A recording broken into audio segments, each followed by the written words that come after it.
Hello friends, you're welcome to Daily Meditations. My name is Reverend Canon Ifeanyi Sofo. It's my pleasure once again to be on air to share God's word with you and to sit back and watch God bless you. Let us pray.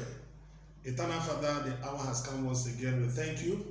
Your word is living and powerful, sharper than any two-edged sword, piercing to the division of soul and spirit and of joints and marrow. Your word is the design of the thoughts and intents of the heart. Speak your word that transforms to us, that our life may be beautified to radiate the beauty of Jesus Christ himself, to the glory of your holy name. In Jesus' name I pray.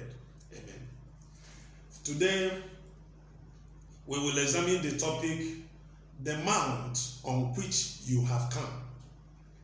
The mount on which you have come. Let's go to Hebrews chapter 12.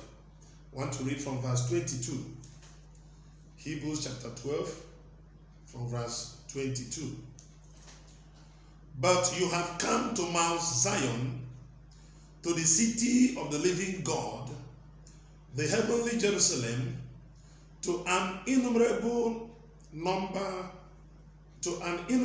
company of angels, to the general assembly, and the church of the firstborn, who are registered in heaven, to God, the judge of all, to the spirits of just men made perfect, to Jesus, the mediator of the new covenant, and to the blood of sprinkling that speaks better things than that of Abel. This is the word of the Lord. Thanks be to God. Coming to Jesus for salvation is coming to mountain where you have gone beyond the touch of the wicked. When you come to Jesus and receive him as your personal Lord and Savior, something great, supernatural has happened to you. God has taken you on top. You are no longer below. That is the description that is given here. In Christ Jesus, we have come to Mount Zion, the city of the living God.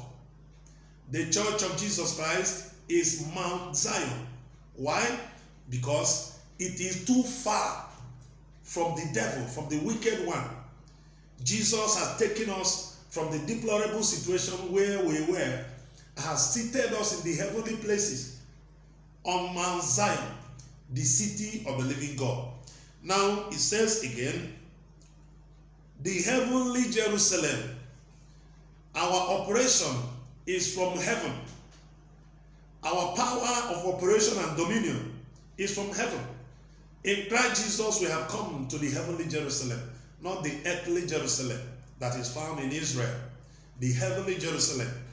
Then he said again, to an innumerable company of angels. Do you know that the day you gave your life to Jesus, God have assigned uncountable angels to minister for you? The Bible says in Hebrews chapter 1 verse 14, he said, are there not all ministering spirits sent to minister for those who shall inherit salvation? We have come to the company of innumerable number of angels. Look at what happened in the life of Elisha when people came to arrest him. He knew that he was in the midst of an innumerable number of angels. Do you know that time Jesus has not come? And in Hebrews chapter 8 verse 6 has shown us that we have come to a better covenant, which means what happened during the time of Elisha is little compared to what is happening now. God has assigned innumerable number of angels to minister for us. As a Christian, you are not alone. You have come to Mount Zion. An innumerable number of angels of God have been assigned to minister for you. The Bible says in Psalm 91 verse 11 that in their hands they will carry you so that you will not dash your feet against the stone. And the Bible says in Psalm 34 verse 7 that the angel of the Lord encamps round about them that fear him to deliver them. You have come to a company of innumerable number of angels. Fear not, because you are not alone. You are on top of Mount Zion. Then he says again in the innumerable number of angels, to the general assembly and the church of the firstborn who are registered in heaven. We have come to the general assembly where everything is possible, where dominion and authority is exercised, where we trample upon serpents and upon scorpions and upon all the powers of the enemy. And God said, nothing shall by any means hurt us. We are not alone. There is no need to be afraid. You have come to the general assembly where Jesus is our advocate, where God is judge, and he judges on our behalf. Jesus speaks for us against our adversaries. Hallelujah. Then, unto God, the judge of all, and to the Spirit of judgment made wise, and to Jesus, the mediator of the new covenant, and to the blood of sprinkling that speaks better things than the blood of Abel. Remember, the blood of Abel was speaking vengeance, but the blood of Jesus has spoken forgiveness for us. He has spoken redemption for us, and he fights our battle and has overcome the enemy on our behalf. That's why the Bible says in Revelation chapter 12 verse 11, it said they overcame him by the blood of the Lamb and by the word of their testimony. Jesus, the Bible says in Hebrews chapter 10 verse 23, he said, let us not be tired of speaking the words of faith, the words of hope that we have.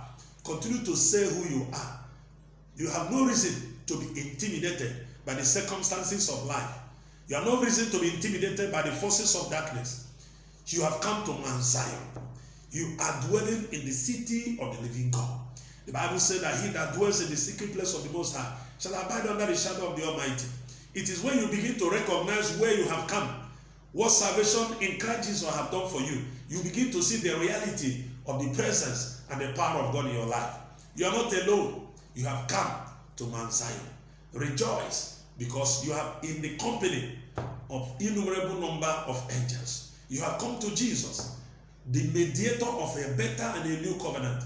And you have come to God, who is the judge of all. He judges our enemies and he rewards us. I declare that your labor of love will not go unrewarded. I declare that in your battle and the fight of faith, you are declared a winner. In the name of Jesus Christ. Eternal Father, I pray for as many as are listening to me now, watching me now, that the revelation of what Jesus had done for them be made new in their spirits, so that they will understand that they are not alone, so that they will understand that they are untouchable to the enemy, too hot for the enemy to handle, so that they will understand that they have come to the general assembly where everything is possible. Because your son Jesus said in Mark chapter 9 verse 23 that if you can believe, all things are possible to him that believes. My Father, grant that as many as are watching me now may believe in total what your word have already said. Thank you, Heavenly Father. In Jesus' mighty name we have prayed. Amen. Thank you very much. Remain blessed and rapturable.